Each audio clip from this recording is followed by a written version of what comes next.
Unidad 4.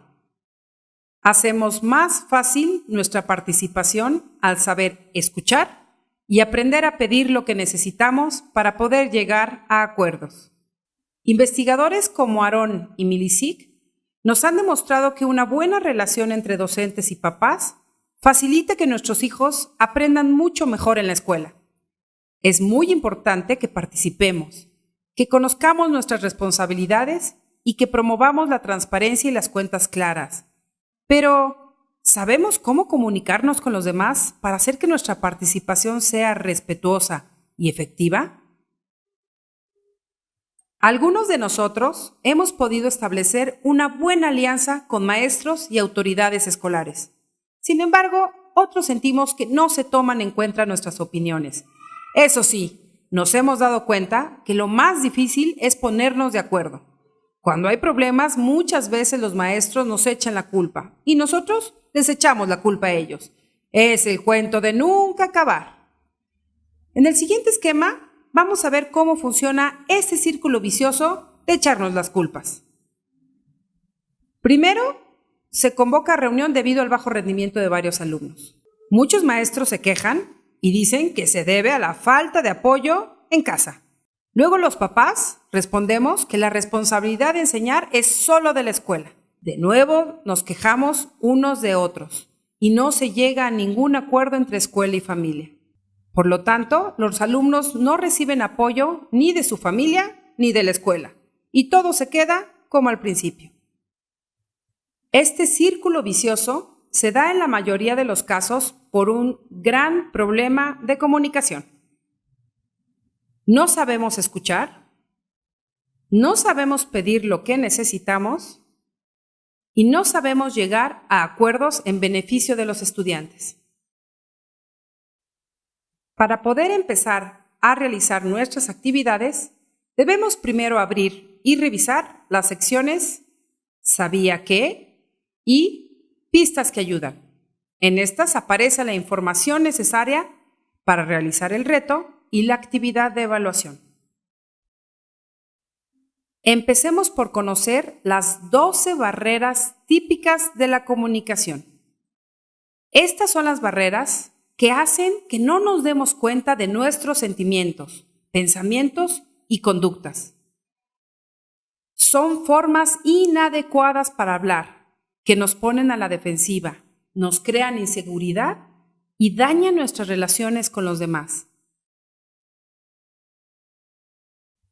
La primera barrera típica es decir al otro lo que debe hacer, es decir, mandar. Tienes que, debes que. Amenazar, que consiste en decir al otro lo que le puede pasar si no hace lo que decimos. Por ejemplo, más te vale que hagas lo que te digo, porque si no vas a ver.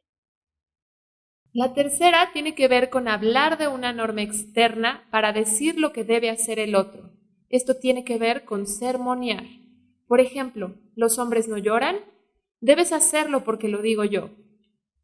Una cuarta barrera es hablar de nuestra experiencia para decir lo que es bueno o malo para el otro. Es dar lecciones. Esto en mi época no pasaba. La quinta es decir al otro qué es lo mejor para él o para ella, es decir, aconsejar. Lo mejor que puedes hacer es...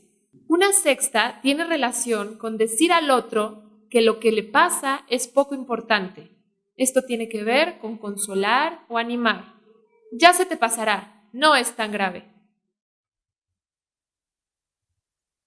La séptima forma de obstaculizar la comunicación es aprobar o adular, es decir, dar la razón al otro aun si no estamos de acuerdo. Por ejemplo, tienes razón, esa persona está mal. La octava barrera es descalificar la razón del otro, es decir, desaprobar. Lo que estás diciendo es una tontería. La novena barrera es insultar, esto es, despreciar al otro por lo que dice o hace. Esto te pasa por tonto. La barrera número 10 es decir al otro el motivo oculto de su actitud, interpretar sus actitudes. Por ejemplo, En el fondo quieres llamar la atención. La barrera 11 es sacar información al otro y presionarlo para que responda, es decir, interrogar y presionar. ¿Por qué? ¿Cómo? ¿Para qué? Por último, está ironizar. Esto tiene que ver con reírse del otro, burlarse de él. Por ejemplo, sí, claro, dejemos que los niños hagan todo lo que se les antoje. ¿No tienes una idea mejor? Ahora vamos a reflexionar un poco. Recuerde algún momento de esta semana con sus hijos, pareja o con los maestros, en la que no haya tenido una buena comunicación. Trate de identificar cuáles barreras dificultaron el diálogo. Algunas preguntas que nos pueden ayudar a reflexionar son: ¿logré comunicar mis necesidades? ¿Qué dije o hice que me ayudó a expresar lo que necesitaba?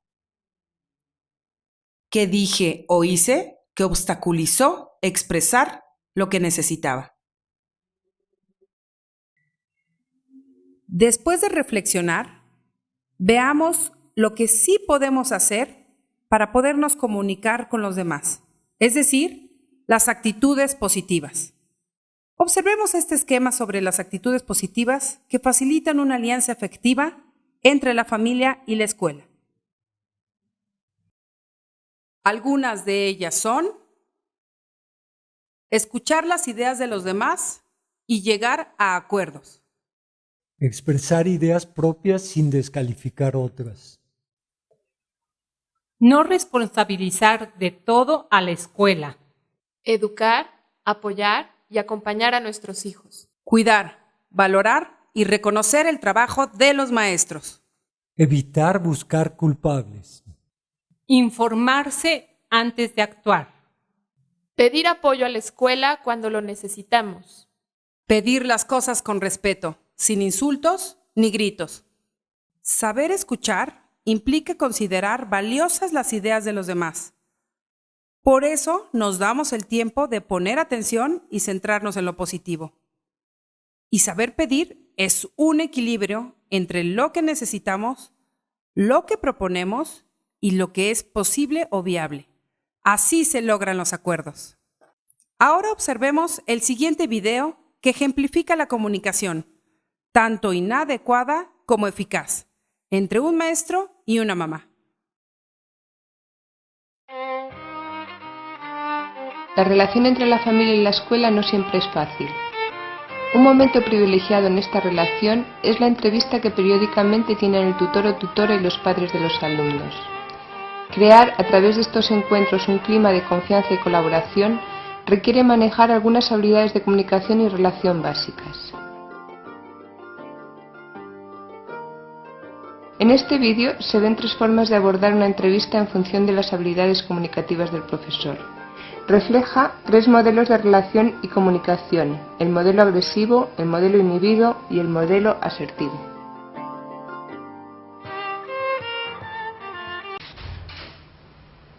Hola, ¿se puede? Sí, adelante, pase.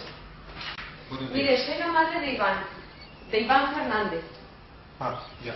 Y venía a hablar con usted porque no quiero que se vuelva a repetir lo que ha pasado con el niño esta mañana en el colegio. Bueno, vamos a ver. Y es que ha ido para casa, la cara toda marcada, porque hay un niño que le pega en el recreo y que, bueno, pues es un día y otro y todos los días igual. Entonces, a ver qué es lo que pasa con este tema. Bueno, vayamos por partes. Señora, primero, tengo aquí, además es que justamente estaba escribiendo sobre él, y tengo aquí que le han llamado en concreto 3 veces para otros temas. Ya, pero yo es que estoy trabajando y yo no siento por una cosa muy importante como puede ser esta situación, pues no puedo venir.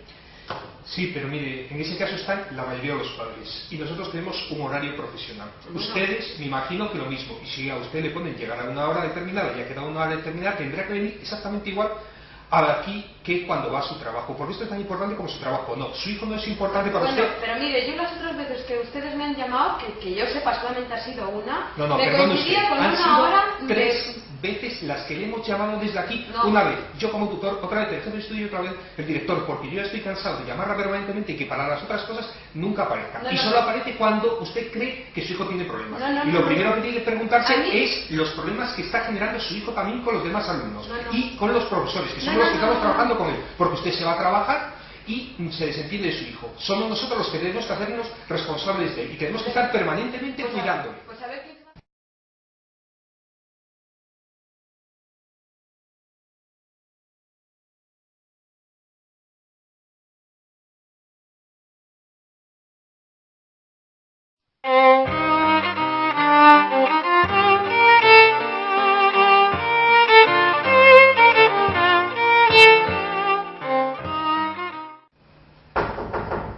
¿Sí?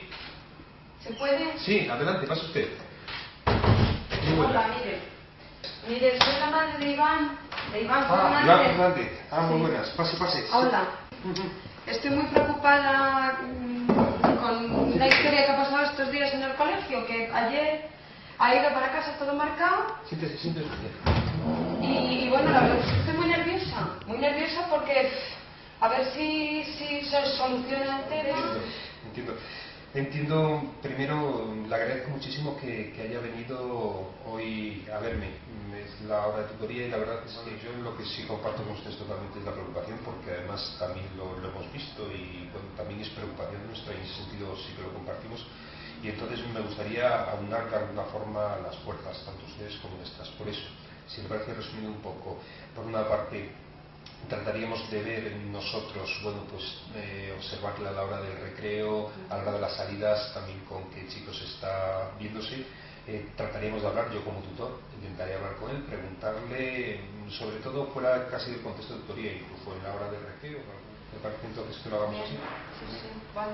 Bueno, pues lo que sí le agradezco normalmente es que haya venido y sobre todo, bueno, que en la medida que podamos colaborar conjuntamente, las cosas para los chicos van a ser mucho más fáciles. En ese sentido, bueno, pues le agradezco normalmente. Y lo que sí le pediría es si no interfiere con el trabajo y en algún momento puede asistir, ya que nosotros le avisamos, ya se lo iremos diciendo.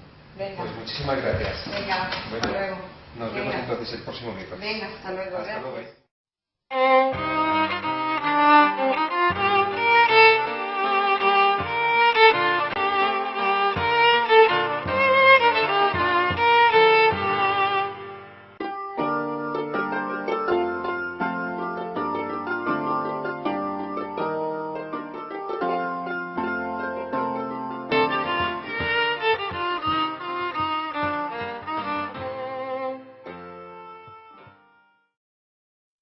Ya hemos visto el video y analizado la información.